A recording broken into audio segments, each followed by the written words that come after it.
बिस्मिल्लाहिर्रहमानिर्रहीम। अस्सलाम वालेकुम नाजरीन, मैं हूं जमशेद अंसारी। नाजरीन, मुल्क की सियासी सूरत हाल के हवाले से आज एक बार फिर मैंने खुसूसी तौर पे जहमत दी है आबिद अंदलीब साहब को। सर अस्सलाम वालेकुम। वालेकुम सलाम। आबिद अंदलीब साहब, पीडीएम का एक इजलास हुआ, उस हवाले से आपने भी अपने चैनल पे वीडियोस अपलोड की। आज JUIF के मोस्ट सीनियर रहनुमा हैं हाफिज हुसैन अहमद साहब, उन्होंने क्वेटा में एक प्रेस कॉन्फ्रेंस कंडक्ट की है और मौलाना फजल रहमान साहब के हवाले से चंद नए इंकशाफात किए हैं।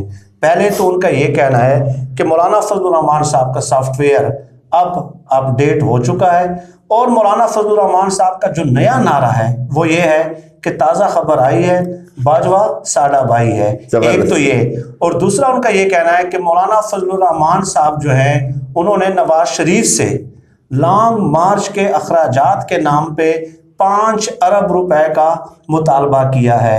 नवाज शरीफ साहब पैसा बैंक तमाशा देख इस फार्मूले पे कार फरमा है और मौलाना फजल रहमान साहब लॉन्ग मार्च का शोशा छोड़ के इतनी बड़ी रकम जो है वो हजम करना चाहते हैं। ये दोनों बातें ठीक है, ये दोनों बातें हो सकती हैं, मौलाना मुतालबा कर सकते हैं, लेकिन मुझे ये नहीं लगता कि नवाज शरीफ इनको इतना पैसा देंगे। पहली बात पे बात करते हैं कि मौलाना का सॉफ्टवेयर अपडेट हुआ या नहीं है। अपेरेंटली तो यही लगता है कि ये चीज़ें मैनेज हो गई।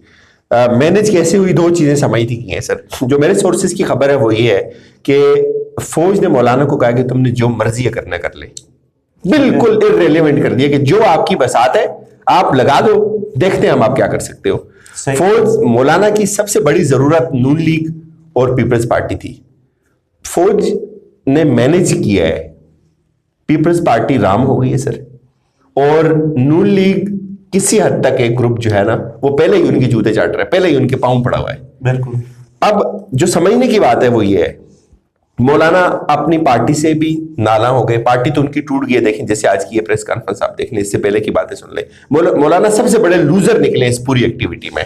पार्टी भी चली गई, इज्जत भी गई, जितनी बड़ी तड़ियां लगाई थी, जितनी बड़ी धमकियां दी थी, तारीखें दी थी, वो सब की सब झूठी निकली, एतबार भी खत्म हो गया, अपनी सियासी साख भी मजरू हो गई, और पीपल्स पार्टी ने एन वक्त पे हाथ कर दिया और नून लीग का भी हाथ हतमी था।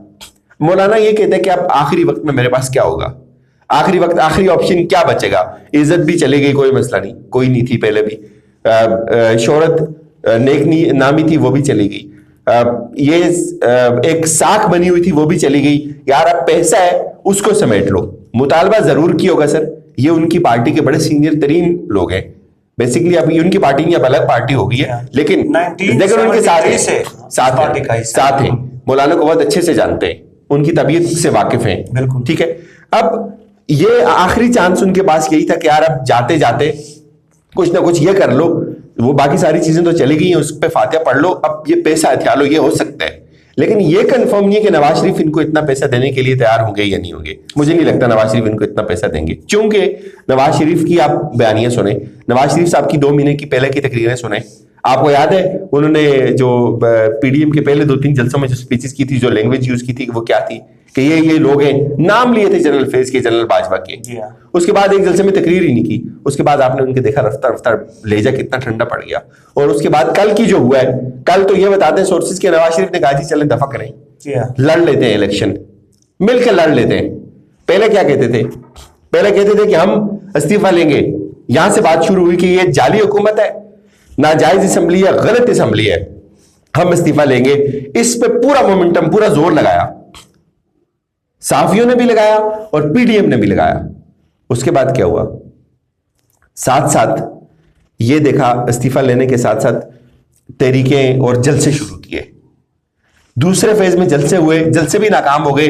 तीसरे फेज में इलेक्शन कमीशन पकड़ लिया, इलेक्शन कमीशन को पकड़ते वहां जाते हैं, वहां से भी फ्लॉप हुए, नया रास्ता ढूंढा। पीपल्स पार्टी भी मैनेज हो गई और कहने लगे कि यार अब क्या करते हैं, इस्तीफे देते हैं।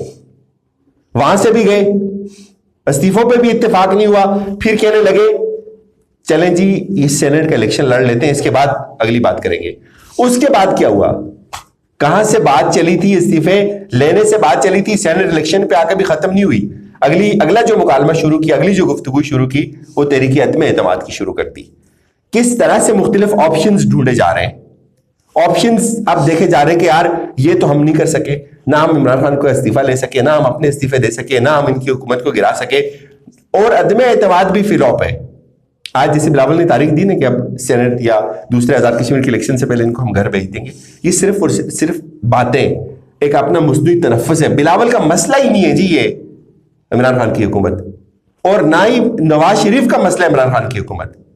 नवाज शरीफ का मसला उसके अपने बेटी का फ्यूचर है, उसके अपने केसेस हैं। देखे ना, नून लीग पिछले 2 साल से पूरी मेहनत किस चीज पे कर रही है? सही, 2 साल से नून लीग सिर्फ और सिर्फ नवाज शरीफ पे मेहनत कर रही है ना। बिल्कुल। जरदारी साहब किस चीज पे मेहनत कर रहे हैं? अदालतों से लेकर कचहरी तक अपने केसेस पे मेहनत कर रहे हैं, अपनी पार्टी के केसेस पे मेहनत कर रहे हैं। जरदारी साहब इन सब में ज्यादा सक्सेसफुल है, उनके पास हुकूमत है, वो दोनों तरफ खेल रहे हैं। अपनी हुकूमत को कभी भी वो लूज नहीं कर सकते। और ये सवाल ही नहीं पे यार, ये तो नॉर्मल एक लेमैन की जो है ना, ये उसका भी तजिया कि पीपल्स पार्टी क्यों इन पगों में पड़ेगी? वो ऑलरेडी दस्तरखान पे बैठी हुई है। ये जो दस्तरखान से दूर है, जिनके अपने हाथ दस्तरखान पे नहीं पहुंच रहे, छीना झपटी तो वो कर रहे हैं। जो ऑलरेडी दस्तरखान पे बैठे हुए हैं, जिनको वहां से गिजा खुराक मिल रही है, उससे भी वो महरूम हो जाए इनका साथ देके। इनका बोझ क्यों उठाएंगे? वो कभी भी नहीं उठाएंगे। उन्होंने, वो इतने बेवकूफ नहीं है, वो सेनेट का इलेक्शन भी लड़ेंगे। इनके कहने पे उन्होंने एक इस्तीफा नहीं दिया। मौलाना के साथ हाथ की, देखिए बात ये है, एक दफा ना मैं एक बड़े सीनियर दोस्त के पास बैठे हुए थे, उन्होंने ये कहा कि जब अल्लाह ना किसी बंदे से नाराज होता है, इंसानी सब वो उसकी मत मार देते हैं, इंसान से ना गलत फैसले होना शुरू हो जाते हैं। जब वो गलत फैसले होते हैं तो वो पूरी दुनिया और पूरे जो असबाब होते हैं वो इंसान के खिलाफ चले जाते हैं, दुनिया उस पर हंसती है। तो बिल्कुल यही उसकी जो प्रैक्टिकल मैनिफेस्टेशन है ना, वो मौलाना है। इस वक्त आप देखें कहां से चले थे, कहां पहुंचे, कैरेक्टर क्या होना चाहिए थे, काल में दिन थे, कश्मीर पे बात करते हैं। ये असेंबली गैर शरई है, बिल्कुल नाजायज है। और कल खुद ही मौलाना फजल रहमान साहब ने ऐलान किया कि हम सेनेट इलेक्शन कंटेस्ट करेंगे। आप तो कहते रहे कि ये असेंबली गैर शरई और नाजायज है। सर आप इनका लेवल देखें ना, जो हुकूमत गिरा रहे हैं आप, हुकूमत के साथ फौज खड़ी है ना, जिस फौज ने रूस को तबाह बर्बाद कर दिया, जिस आईएसआई ने नाको चन्ने चबा दिए रशियन फेडरेशन के, आप उसको मात देने के लिए, ये मौलाना का दावा था ना कि हम इनको सबक सिखाएंगे, उसको मात देने के लिए आप खड़े हैं। और आपकी तैयारी क्या है सर? आप बात क्या कर रहे हैं, पहले क्या कह रहे हैं और अब क्या कह रहे हैं? कल एक सहाफी ने जब सवाल पूछा कि आपने अपने लॉन्ग मार्च का रुख जो है वो जीएचक्यू की तरफ मोड़ने की बात की थी, तो मौलाना फजल रहमान साहब बाकायदा उस सहाफी के इस सवाल पे गुस्सा हुए कि आप अपनी तरफ से जो है ना मतलब निकाल लेते हैं। मैंने तो कोई ऐसी बात नहीं की। इस हद तक उनका सॉफ्टवेयर जो है वो अपडेट हो चुका है। मैं आपको कह रहा हूं ना सर, मौलाना बिल्कुल इर्रेलेवेंट हो गए। फौजियों ने इनको कह दिया यार जो मर्जी कर लो, तुम जो तुम्हारी औकात है तुम कर लो, हम देख लेंगे तुम क्या कर सकते हो। क्या हुआ? अपनी पार्टी भी गई। अब बताएं एस्टेब्लिशमेंट के आगे कोई ठहर सके? जनरल सी बात है, कोई ठहर सके? हुसैन अहमद ने आज ये भी कहा है ना कि अपने ही हेडक्वार्टर के खिलाफ आप कैसे एहतजाज कर सकते हैं। मौलाना फजल रहमान साहब से कहा है। ये मौलाना बेसिकली सिट आ गए। मैंने आपको पहले कहा ना कि अल्लाह ने उनकी मत मार दी, अल्लाह माफ करे, अल्लाह सबको अपनी पनाह में रखे, लेकिन उससे गलत फैसले हो रहे हैं और सारे असबाब उसके खिलाफ चले गए। और जहां तक पैसों की बात है, अब आखिर पे फिर यही होगा, मौलाना कहेंगे यार ठीक है कुछ पैसे दे दो, लॉन्ग मार्च करेंगे, एक नमाशी ज़ेबाशी प्रोग्राम करेंगे, अपने बच्चे धरने के लेके आएंगे और बस कवर कर लेंगे। अपने जेब से नहीं देंगे। नवाज शरीफ को इनको 1 रुपया भी नहीं देगा सर। नवाज वो पार्टी फंड से देंगे। नवाज शरीफ इतना सखी नहीं है, नवाज शरीफ इतना फ्याज नहीं है।